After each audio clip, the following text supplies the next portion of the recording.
Jetzt mussten wir gerade eine Notbremsung einlegen auf der Straße, weil wir ein kleines Schildkrötchen retten wollten. Ja. Mitten auf der Straße haben wir die gefunden. Hallo! Auf der Schnellstraße. Deswegen haben wir uns erlaubt, dich kleines Ding von der Straße wegzuholen.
Und da hinten sieht man ganz schön die Riesenstadt Thessaloniki. Wo geht es als nächstes hin? Ihr werdet es vielleicht nicht wissen, vielleicht schon. Es geht nach Thessaloniki. Wie wär's denn mal mit so einem richtig schönen Café?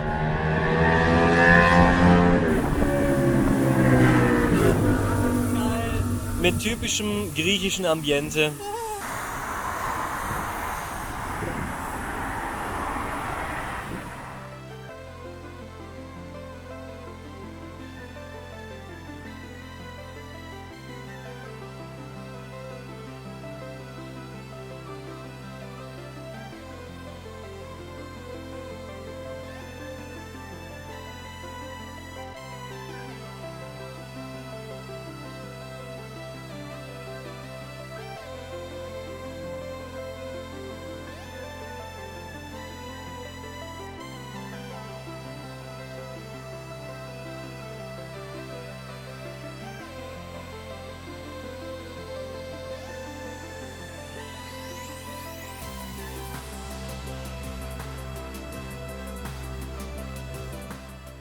Und da haben wir wieder das berühmte Problem als Schweizer.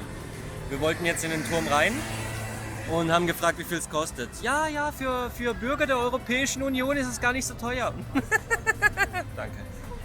Wir sind nicht unter 25, wir sind keine Bürger der Europäischen Union. Also kostet es von uns 6 Euro pro Person. Statt 2 Euro, glaube ich. Also wir würden das ja gerne unterstützen, aber nein, dann müssen wir Kostestal alleine lassen, weil er hat keine Maske dabei.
Wie lange waren wir jetzt unterwegs? Seit Mittag.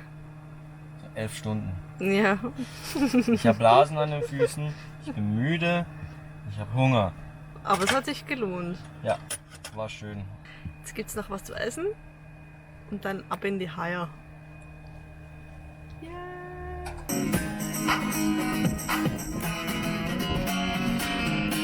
Out of mind, out of line. Did I really take away in my mind? I tried to cheer you up, but you denied.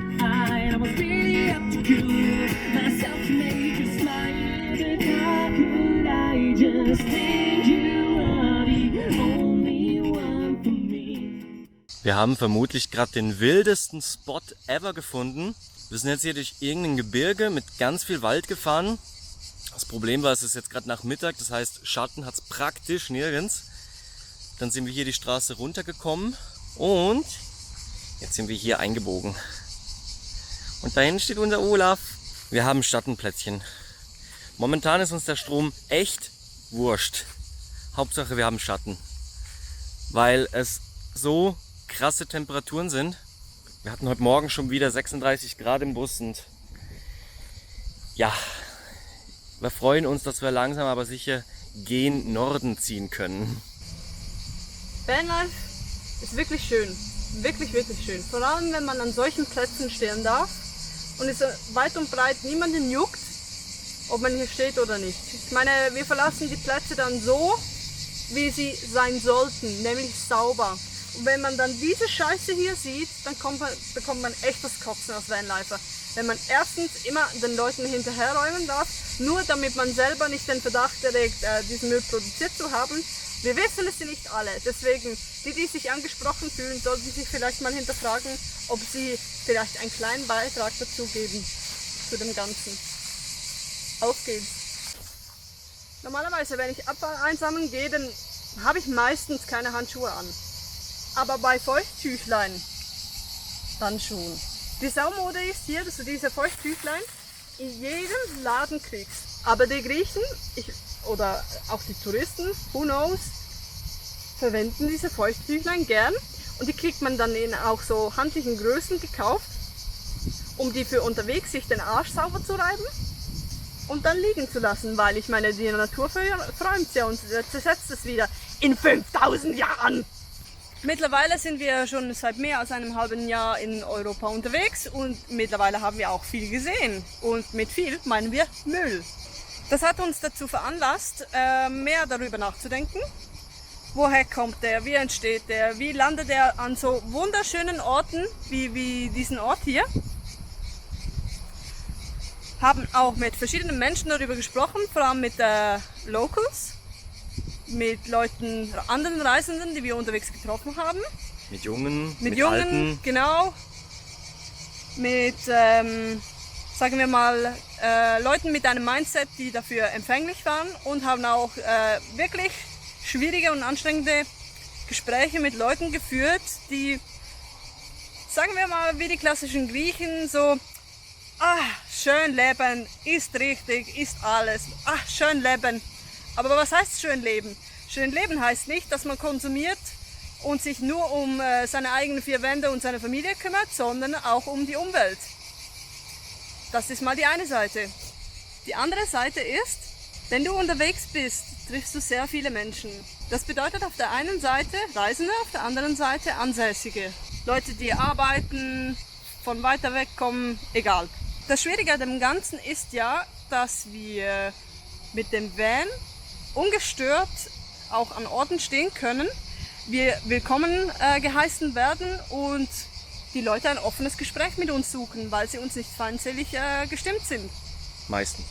Das setzt voraus, dass wir uns anständig benehmen als Vanlifer, was für uns selbstverständlich ist, aber nicht für andere. Es spielt keine Rolle, ob wir den Müll selber verursachen oder ob wir den Müll unterwegs antreffen, an schönen Spots wie hier zum Beispiel, und ihn dann einsammeln. Ich meine, der Platz hier ist nicht groß, echt nicht, aber wunderschön. Und trotzdem haben wir fast, ja, sagen wir, einen halben Müllbeutel gesammelt. Da ist jetzt voll mit Scherben, mit Feuchttüchlein, Kondomen, PET-Flaschen, Strohhalmen, aber hauptsächlich Feuchttüchlein, weil das ist ja so ein schöner Spot. Und da kommen wir schon zum nächsten Punkt und das wäre Campingverhalten. Die Definition von Camping ist immer Auslagesache des jeweiligen Landes, wo man sich aufhält.